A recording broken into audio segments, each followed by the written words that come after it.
Have you ever walked past someone and not truly seen them? The person cleaning the floors, serving your coffee, or sitting quietly in the corner of a meeting. We assign them a role, a label, and we move on, never considering the universe of experience, talent, and wisdom that might be hidden behind their quiet uniform or their silent demeanor. We see a function, not a person. But what if that person, the one you've overlooked 1,000 times, holds the key to everything? What if the silent observer is the only one who truly understands the storm that's brewing? This is a story about a woman they saw as just a voice, a tool for translation. They never thought to ask her name. They never thought to look into her eyes. And in their blindness, they almost lost it all. They thought she was just the translator, a shadow in a room of giants. They were about to learn that sometimes, the quietest person in the room is the only one worth listening to. Her name was Elena, though few people at Innovate Dynamics knew it. To them, she was simply the translator. She moved through the gleaming, sterile hallways of the corporate headquarters like a ghost, a necessary but invisible component of their global operations. Her attire was perpetually simple: dark slacks, a modest blouse, a gray cardigan that seemed to absorb the fluorescent light rather than reflect it. Her hair was pulled back in a neat, functional bun, and her face, often angled downward toward a notepad, was pleasant but forgettable to the executives who swept past her in a whirlwind of expensive suits and urgent phone calls. Elena was a master of languages, a bridge between worlds, but in this world of aggressive ambition and towering egos, she had learned that the most important skill was to be unobtrusive. She occupied space without taking it up. She spoke for others but rarely used her own voice. Her past was a locked room, the key hidden deep within her, a place of dust and shadows she had fled from years ago. She had seen things that would have shattered the polished composure of the men she now served, men who considered a dip in the stock market a catastrophe. She knew what real catastrophe looked like. It smelled of smoke and fear, and its language was universal. That knowledge was a weight she carried in the quiet set of her shoulders, in the deep, watchful stillness of her eyes. The man she reported to, though not directly, was Marcus Vance, the Vice President of International Relations. Marcus was the physical embodiment of Innovate Dynamics' corporate philosophy, aggressive, sharp, and utterly convinced of its own superiority. He was handsome in a severe, predatory way, with a jaw that seemed permanently clenched and eyes that scanned every room for weakness. He treated Elena with a kind of dismissive impatience, as if her very presence was a tedious necessity. Just the words "Elena," he would often clip at her before a meeting. "I don't need the color commentary. Just give me the direct translation." He believed negotiation was a battle, a zero-sum game, where one side had to be bludgeoned into submission with logic, pressure, and overwhelming force. He saw culture as a fluffy, irrelevant obstacle, a set of quaint customs to be bypassed or flattened on the road to a signed contract. He was a sledgehammer in a world that sometimes required a surgeon's scalpel, and he was proud of it. His entire career was staked on the success of the Kaido Corp merger, a deal that would make him a legend or a fool. At the apex of this high-stakes world was Alastair Finch, the CEO. Finch was a brilliant architect of technology, a visionary who had built Innovate Dynamics from a garage startup into a global titan. But the titan was now teetering. A hostile takeover loomed, and the Kaido Corp merger was his only lifeline. The pressure had taken its toll. The spark of innovation in his eyes had been replaced by the haunted look of a man staring into an abyss. He stalked the executive floor, his mind a frantic storm of numbers and projections. He saw his employees not as people, but as assets or liabilities on a balance sheet. He knew Elena existed, he had approved the budget for translation services, but he would not have been able to pick her out of a lineup. She was, to him, a line item, a function, a necessary expense in the colossal, failing machine he was trying to save. The merger negotiations were not going well. They were, in fact, a complete disaster. The delegation from Kaido Corp, a Japanese technology conglomerate known for its deep-rooted traditions and inscrutable patience, was led by a man named Mr. Tanaka. He was an older gentleman, impeccably dressed, who spoke little and revealed even less through his placid expression. He was accompanied by his trusted advisor, Mr. Sato, a man even older and more silent. Marcus Vance's sledgehammer approach was not just failing, it was causing deep, unspoken offense. Every meeting was a painful exercise in miscommunication, a clash of worlds. Marcus would speak loudly and quickly, gesturing with sharp, aggressive movements, trying to force a direct yes or no. Mr. Tanaka would listen politely, take a long, deliberate pause, and then offer a vague, philosophical response that left Marcus seething with frustration. What does that even mean? Marcus would hiss at Elena after the Japanese delegation had left. Are they in or are they out? Elena would try to explain. Sir, his silence is a sign of consideration. He is not rejecting the offer, he is showing it respect by thinking deeply. Marcus would just wave a dismissive hand. Nonsense. It's a power play. They're trying to run out the clock. We need to apply more pressure. He saw a negotiation table. Elena saw a chasm, growing wider with every poorly chosen word, every impatient sigh. She could feel the deal slipping away, not because of the numbers, but because of the humanity that was being stripped from the process. She was translating the words, but the meaning was being lost, and a terrible sense of dread was beginning to coil in her stomach. It was a feeling she remembered from long ago, the quiet before the breaking of a storm. The air in the main conference room on the 50th floor was thick enough to be cut with a knife. Sunlight streamed through the floor-to-ceiling windows, illuminating the skyline of a city that felt a million miles away from the Cold War being waged around the polished mahogany table. This was meant to be the breakthrough session, the day Marcus Vance, through sheer force of will, would corner the Kaido Corp delegation and extract a commitment. Alistair Finch sat at the head of the table, his face a mask of strained neutrality, though the frantic tapping of his pen against his leather-bound notebook betrayed his anxiety. On one side sat Marcus and his team of sharp-suited analysts, their laptops open, their faces set with grim determination. On the other side sat Mr. Tanaka and Mr. Sato, their posture perfect, their expressions unreadable.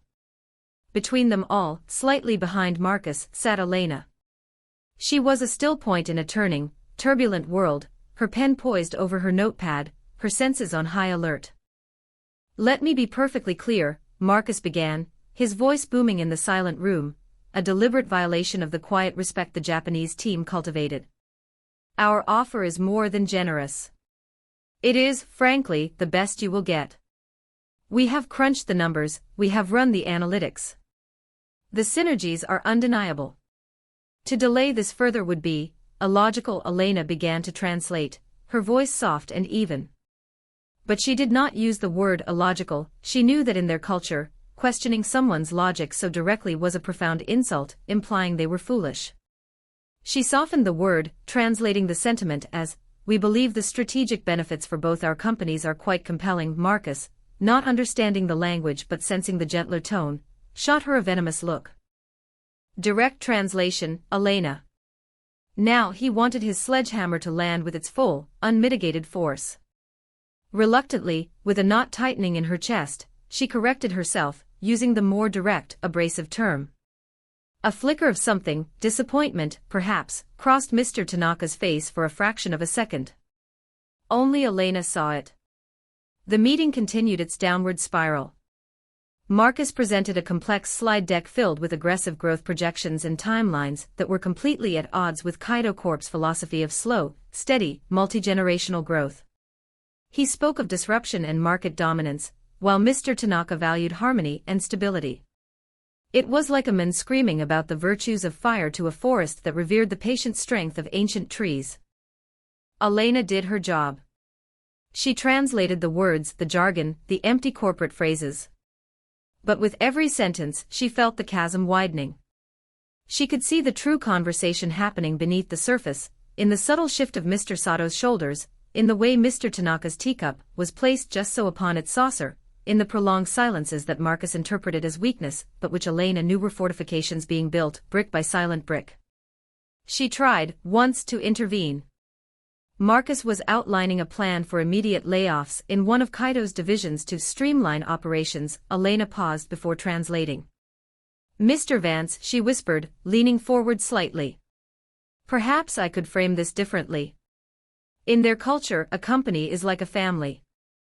The concept of layoffs is seen not as a business decision, but as a deep moral failure. Marcus's face darkened with rage. He turned to her, his voice a low growl that was somehow louder than his previous booming. Are you a translator or a strategist now? Do your job. Just. The words. He turned back to the Japanese delegation, a false smile plastered on his face, and gestured for her to continue. Elena felt a flush of shame and anger, but she swallowed it down. She translated the words as they were spoken. She watched as Mr. Sato, the elderly advisor who had been with Kaido Corp for 50 years, visibly flinched, a small, almost imperceptible tremor that shook his frail frame. He saw a business plan. She saw a man delivering a death sentence to a family. The room grew colder. Mr. Tanaka said nothing for a full minute. The silence was absolute, broken only by the hum of the air conditioning, and the frantic beat of Alistair Finch's heart. Finally, Mr. Tanaka spoke a single, quiet sentence to Mr. Sato in Japanese. Elena's blood ran cold. She knew what he had said. This is a man with no honor. We are done here. Before Elena could even process the finality of that statement, before she could decide whether to translate it or not, chaos erupted from a direction no one could have anticipated. It wasn't the deal that broke, it was a human body. Mr. Sato, the quiet, dignified advisor, suddenly gasped. His hand flew to his chest, his eyes wide with a mixture of shock and terror. A strangled noise escaped his lips, and he slumped forward, his teacup shattering on the polished floor. The sound was like a gunshot in the silent room. For a moment, everyone was frozen. Then, panic took hold. Marcus Vance leaped to his feet, shouting, "What's happening? Somebody call security. Get a doctor." Alistair Finch was paralyzed, his face ashen, watching his last hope for his company die, quite literally, at his negotiating table. The American team fumbled for their phones, shouting over each other. The Japanese delegation rushed to Mr. Sato's side, their usual composure shattered, their voices rising in alarm. But Elena did not panic. In that instant, the timid translator vanished. The gray cardigan, the downcast eyes, the quiet unobtrusiveness, it all burned away, replaced by a woman of stunning, absolute authority. The chaos of the boardroom was nothing compared to the chaos she had known.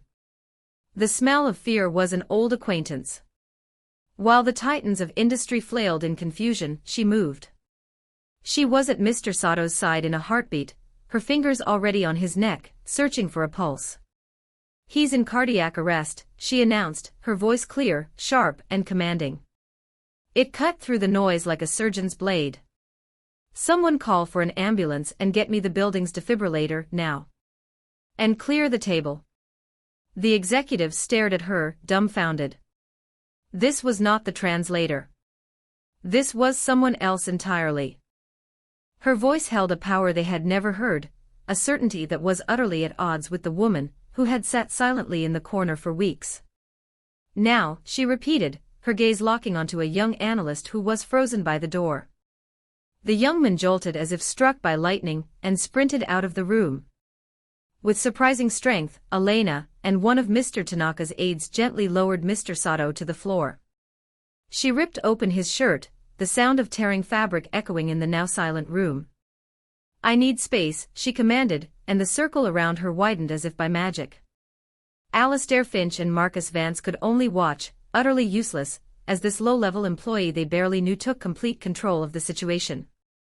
Elena placed the heel of her hand on the center of Mr. Sato's chest and began performing CPR, her movements precise, rhythmic, and powerful. 1 and 2 and 3 and 4, she counted aloud, her voice steady, a calm metronome in a world that had spun out of control. Her face was a mask of intense concentration. The polite, deferential woman was gone. In her place was a field medic, a warrior, a person who had stood on the line between life and death and had refused to back down. She was not just translating words anymore, she was translating a man from the brink of death back to the possibility of life. In that moment, Alistair Finch saw her for the first time. He saw the strength in her hands, the fire in her eyes, the absolute command in her posture. And a single, stunning question echoed in the silent chambers of his mind: who is this woman?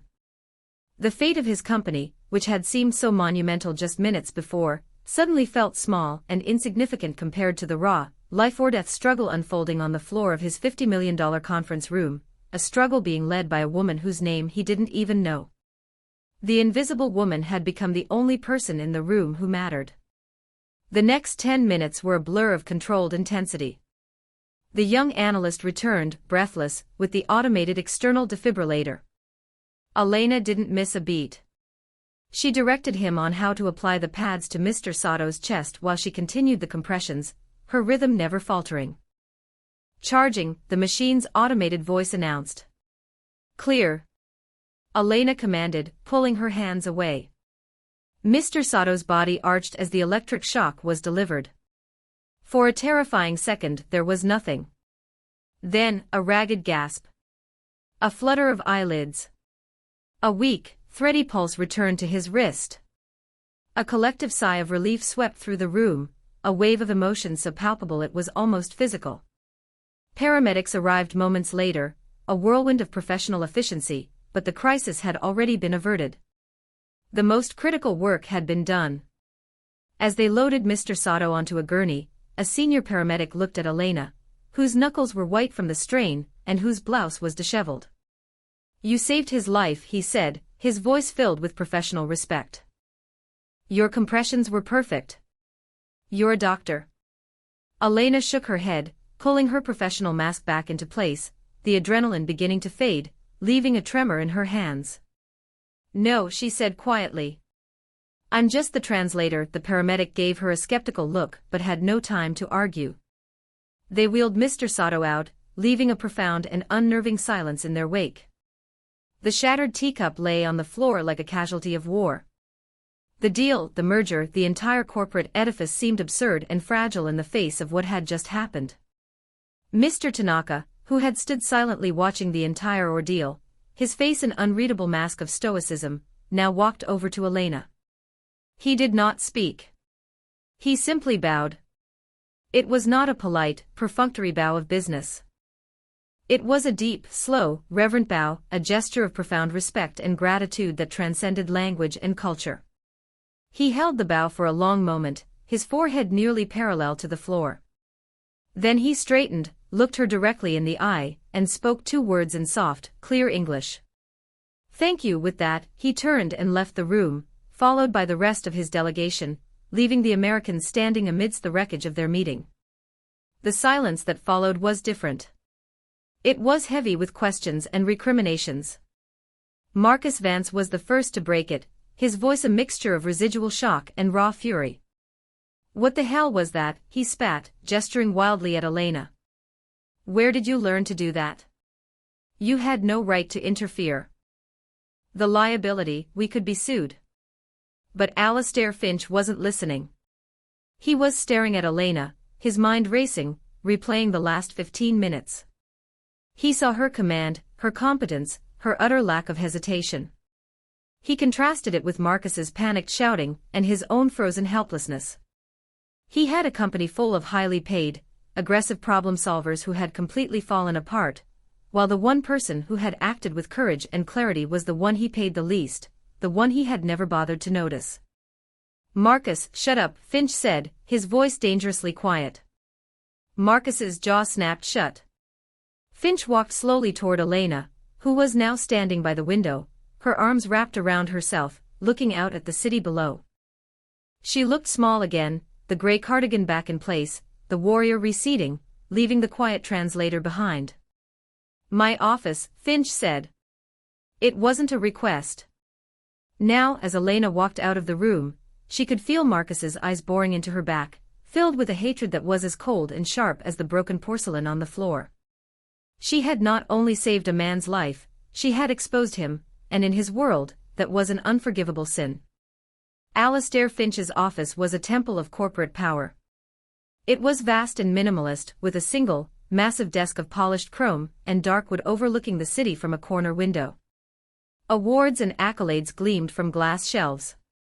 It was a room designed to intimidate, to reinforce the distance between the man who occupied it and everyone else. But as Elena entered, Finch did something she didn't expect. He walked past the desk and gestured to a small seating area with 2 leather armchairs. He was off his throne, on her level. The power dynamic had subtly shifted. For a long moment, he just looked at her, truly looked at her, as if trying to solve a complex puzzle. "I have never asked for your name," he said finally, his voice raw with a self-awareness that surprised her. "Elena," she replied, her voice barely a whisper. "Elena Morales," he nodded slowly. "Elena. You saved that man's life. You may have also saved this company, though I'm not sure how yet. I need you to tell me everything. Where did you learn to do that?" Elena hesitated. The locked door to her past was right there, and he was asking for the key. She had spent years building these walls, keeping the past separate from the present. But looking at the desperation in Finch's eyes, a desperation she now recognized was not just for his company but for some kind of understanding, she decided to open it just a crack. "I was a medic," she said, her gaze distant. "A long time ago. In another country. In another life." She didn't elaborate on the war, the makeshift clinics, the constant triage of life and death. She didn't need to. The simple, stark statement hung in the air, filling the space with its unspoken weight. Finch absorbed this, his expression shifting from confusion to a dawning comprehension. "A medic," he repeated softly. "And you chose to be a translator." "Sometimes translation is also about saving lives," she said cryptically. Finch leaned forward, his hands clasped together. The CEO mask was gone. This was just a man, out of his depth and running out of time. "Then tell me what's happening in that room, Elena. Not the words. Tell me what's really being said. Why are we failing? Marcus tells me they're stalling, that they're being unreasonable." This was her moment. She could remain the ghost, give a safe, corporate answer, and return to her invisible life. Or she could tell the truth. She thought of Mr. Sato's face, of Mr. Tanaka's bow, of the deep and abiding offense that Marcus had caused with his cultural blindness. She owed them the truth. "They are not stalling, Mr. Finch," she began, her voice gaining strength, the authority from the conference room seeping back in. "They are waiting. They are waiting for a sign of respect. You are trying to conduct a transaction. They are trying to build a relationship. To them, a business partnership is like a marriage. It must be built on trust, honor, and mutual understanding. It cannot be rushed." She detailed every misstep, every cultural blunder.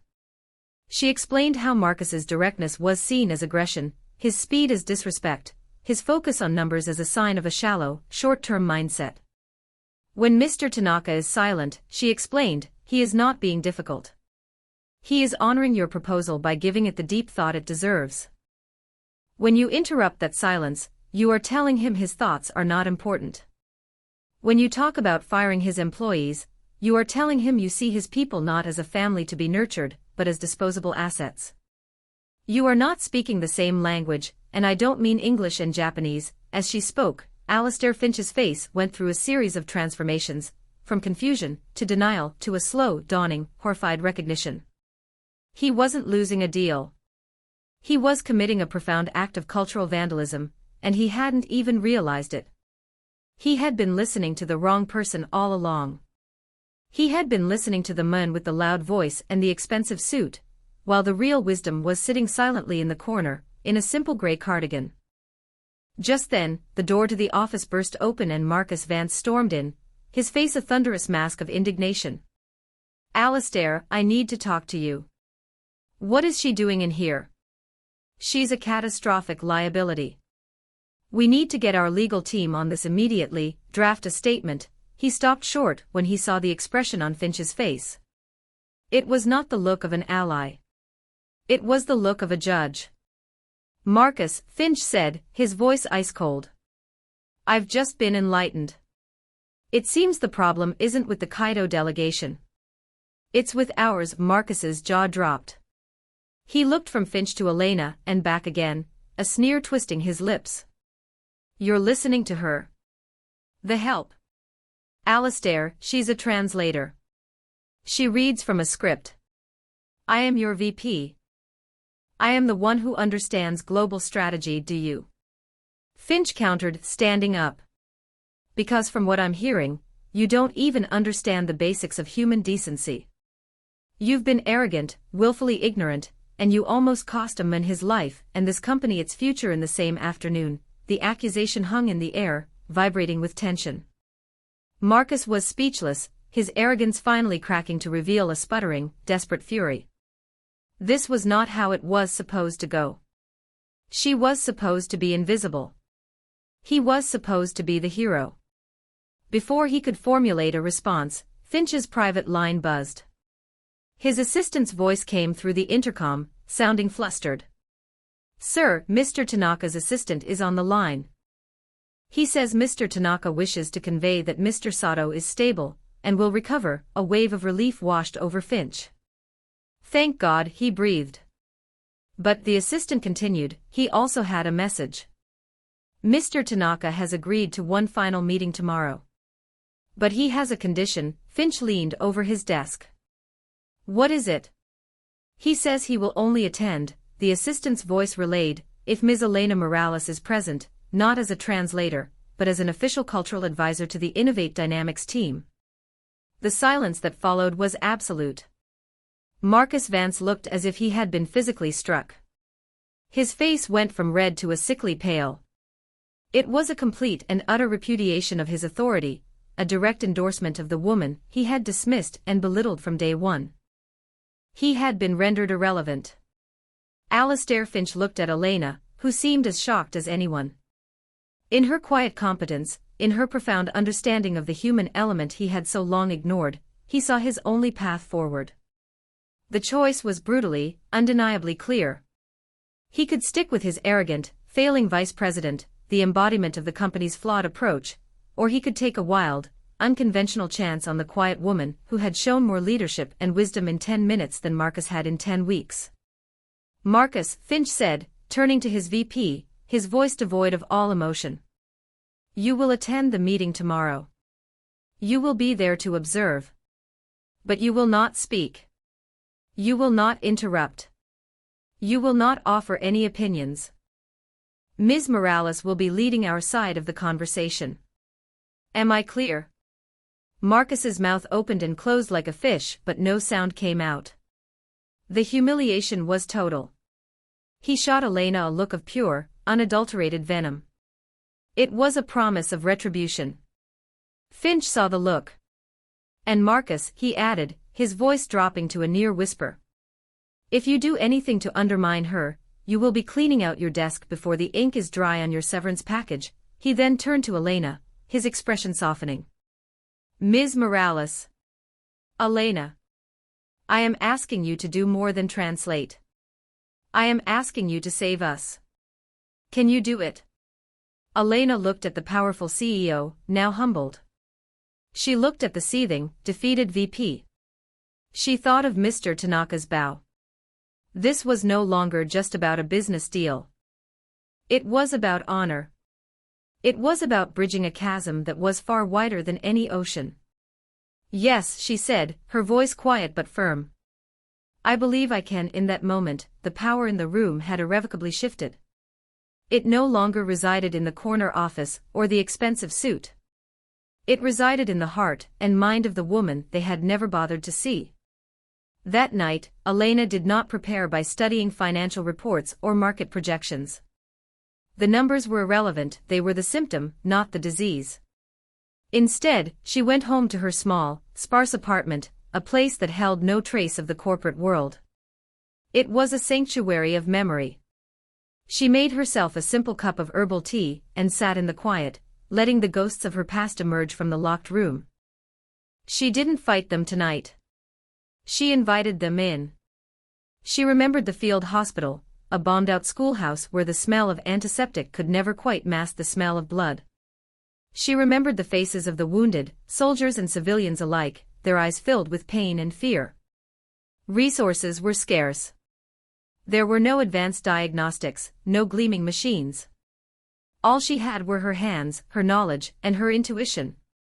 She had learned to read a person's life in the pallor of their skin, in the rhythm of their breathing, in the subtle flicker of a nerve beneath their eye. She had learned that a person's will to live was as powerful as any medicine. She remembered a specific incident, one that had stayed with her for years. 2 soldiers from opposing sides had been brought in, both critically injured. They were placed on adjacent cots, their hatred for each other so palpable it was like a third presence in the room. They spat insults, even in their weakened states. The other medics wanted to separate them, but there was no space. Elena had been tasked with treating them both. As she worked, cleaning their wounds, she didn't speak of the war. She spoke of the village they were both from, a place she knew had been famous for its apple orchards before the conflict. She asked one man if he remembered the taste of the apples in the autumn. He grunted a response. She asked the other if he remembered the spring blossoms. He remained silent, but his eyes softened for just a moment. She didn't try to force a reconciliation. She simply found a small, forgotten patch of common ground, a shared memory of a time before the hatred. She translated their shared humanity back to them. By the next day, the insults had stopped. They still didn't speak to one another, but a silent truce had formed in their small corner of the makeshift hospital. They were no longer just enemies, they were 2 men from the apple country, far from home. Elena understood then that the deepest connections are not forged in argument or debate. They are forged in the quiet spaces, in the recognition of a shared vulnerability, a shared hope, a shared past. That was the lesson she would bring into the boardroom. Mr. Finch and Mr. Tanaka were not so different from those 2 soldiers. They were from different worlds, speaking different languages, blinded by their own objectives. But somewhere, beneath the layers of corporate armor, there had to be a common ground. There had to be an apple orchard. Preparing for the meeting, she didn't write down talking points or strategies. She simply centered herself, recalling the calm she had to find in the midst of chaos. She remembered that true strength wasn't about being the loudest person in the room. It was about being the one who listened the most deeply. Her strategy was not to win an argument, but to build a bridge, one quiet, respectful plank at a time. The next morning, she did not wear her usual gray cardigan. She chose a simple but elegant navy blue dress. It was a subtle signal, a quiet statement of her new role. She was no longer hiding. She was ready to be seen. The atmosphere in the conference room the next day was thick with a new kind of tension. It was not the hostile friction of before, but the electric hum of uncertainty. Mr. Tanaka and his aide were there, their faces as placid as ever, but their eyes kept flicking to Elena. Alistair Finch sat, for the first time, not at the head of the table, but at the side, next to Elena, a clear visual transfer of authority. And in the corner, relegated to a chair against the wall, sat Marcus Vance. He was a caged tiger, radiating a toxic blend of fury and humiliation. His arms were crossed tightly over his chest, his jaw clenched so hard a muscle pulsed in his cheek. He was a spectator at his own execution. The meeting began not with presentations or proposals, but with a formal, ritualistic serving of tea by Mr. Tanaka's aide. This time, the Innovate Dynamics team did not fidget impatiently or check their phones. Following a cue from Elena, they simply sat, accepted the tea with a slight bow of the head, and waited. The silence stretched, but it was a comfortable silence now, a shared space of respect. Elena was the first to speak, and she did so in flawless, formal Japanese. "Tanaka-sama," she began, her voice calm and clear. "We are deeply grateful for your return to this table. And we are overjoyed to hear that Sato-sama is recovering well. His wisdom is a treasure, and we pray for his swift return to health." Mr. Tanaka's eyes widened almost imperceptibly. It wasn't just that she spoke his language, but that she did so with such cultural fluency, using the correct honorifics, expressing the sentiment not as a corporate pleasantry, but as a genuine human concern. He replied in kind, his voice warmer than it had been in all the previous meetings combined. For the next hour, Elena guided the conversation. She did not debate. She asked questions. She inquired about the history of Kaido Corp., about the philosophy of its founder, Mr. Tanaka's grandfather. She listened, truly listened, as he spoke of building a company that would last for 100 years, a company that served not just its shareholders, but its employees and its community. As he spoke, she would periodically turn to Alastair Finch and provide not a literal translation, but a contextual one. "He is not just talking about the past, Mr. Finch," she would explain softly. "He is telling you what he values. He is giving you the blueprint for how to earn his trust. The concept he is describing is Kei-Rinen, the management philosophy. It is the soul of his company." Marcus scoffed from his corner, a harsh, dismissive sound. Every eye in the room turned to him. Alastair Finch shot him a look that could have frozen fire. Marcus sank back into his chair, his face flushed, his hatred for Elena now a palpable force in the room. He could not stand to see her succeed, where he had so spectacularly failed. He tried to subtly sabotage her, clearing his throat loudly when she was making a key point, or shifting in his chair to create a distraction. But Elena was unfazed. The distractions of a resentful executive were nothing compared to the shriek of incoming artillery. She remained centered, her focus entirely on building the bridge between the two men. Slowly, painstakingly, a foundation of trust began to form. Finch, guided by Elena, started to speak less about synergy and more about legacy. He talked about his own grandfather, a carpenter who taught him the value of building things to last. He was speaking from the heart, not from a script, and Mr. Tanaka responded in kind. They were no longer two CEOs sparring over a deal. They were two grandsons, talking about the men who had shaped them. They had found their apple orchard. A small seed of a real partnership had been planted, nurtured by the quiet wisdom of the woman who understood that communication was about much more than just words. They made more progress in 2 hours than they had in 2 months. The foundational principles of the merger were agreed upon, built on the shared values of legacy and long-term vision that Elena had so carefully excavated. Alastair Finch felt a sense of hope he hadn't experienced in years. He watched Elena, marveling at her skill. She was a conductor, weaving together two disparate melodies into a single, harmonious chord. But just as they were approaching the final agreement, they hit the wall. It was an issue that had been lurking in the background all along, the ownership structure of a new, highly innovative research division. Finch, bound by his duty to his board and the realities of the impending hostile takeover, needed a majority stake, 51%. Mr. Tanaka, bound by his company's philosophy of equal partnership and his distrust of Western corporate raiders, would not accept anything less than an equal 50-50th split. It was a fundamental impasse. The old tension crept back into the room.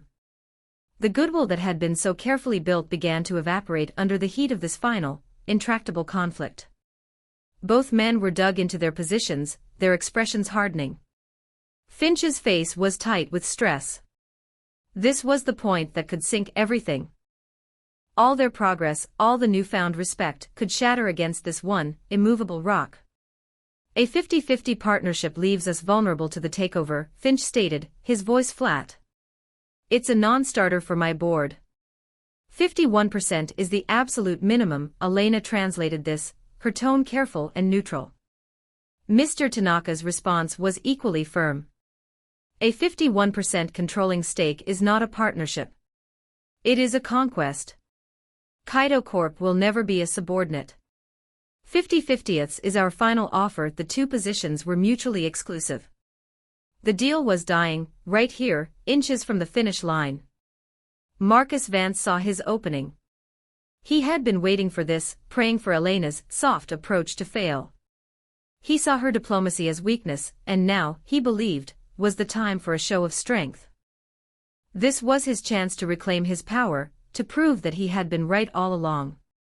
He saw the deal slipping away and decided to detonate it himself, hoping to blame the ashes on Elena. He stood up from his chair in the corner, a smirk playing on his lips. Alastair, if I may, he said, his voice dripping with condescension. Finch, exhausted and desperate, gave a weary nod, a fatal mistake. Marcus stepped forward, his presence immediately sucking the warmth from the room. He looked directly at Mr. Tanaka, his eyes cold and challenging. "Let's be frank, Mr. Tanaka," Marcus began, his voice laced with unveiled contempt.